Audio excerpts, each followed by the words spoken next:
When it rains, it pours. Ask Apple. They're facing one challenge after another. The latest one has come from South Korea. They may ban iPhones for their military. Why?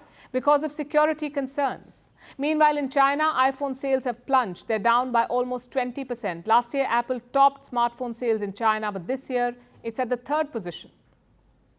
Can the company reverse this trend? Will a ban in South Korea and dipping sales in China force Apple to change strategy? And what will that strategy look like? Our next report tells you. South Korea has a new problem. For once, it's not the country's northern neighbor, but it's the iPhone. South Korea's military wants to ban it. It wants to restrict the use of the device in security buildings. Why?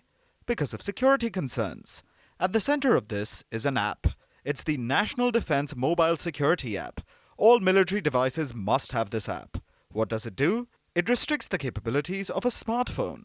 Basically, the camera, the Wi-Fi, and the microphone are restricted. This is to prevent any leaks. But when it comes to the iPhone, this app faces a hurdle. Apple has strict privacy controls.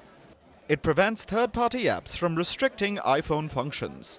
So, this security app cannot disable the microphone or Wi-Fi. It can only disable the camera.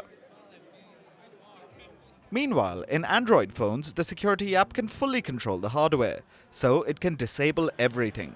Which is why South Korea's military is now leaning towards Android. Reports refer to an internal Air Force document.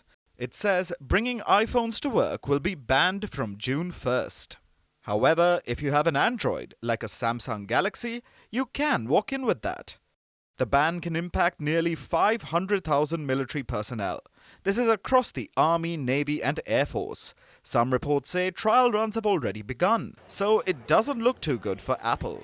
But this isn't the company's only problem. It's having a bad time in China as well. iPhone sales have plunged by nearly 20% during the January to March quarter. This is the company's worst performance in China since 2020. Last year, Apple topped smartphone sales in the fourth quarter, but this year it ranked third, after Vivo and Honor. So what explains these dipping sales?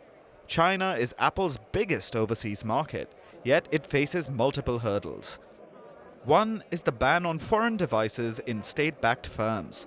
That has impacted Apple. And two, it's losing market share to its Chinese rival, Huawei. Huawei has released its new flagship handset, and that is giving strong competition to Apple. Apple's market share has fallen from over 19% to 15.7% in the first quarter. Meanwhile, Huawei has seen a rise in sales, with a 15.5% market share in the first quarter. This year, it could lead smartphone sales in the country. All of this doesn't bode too well for Apple, but the company is trying to bounce back. Last month, it launched its 8th store in Shanghai. It will be the largest in the country.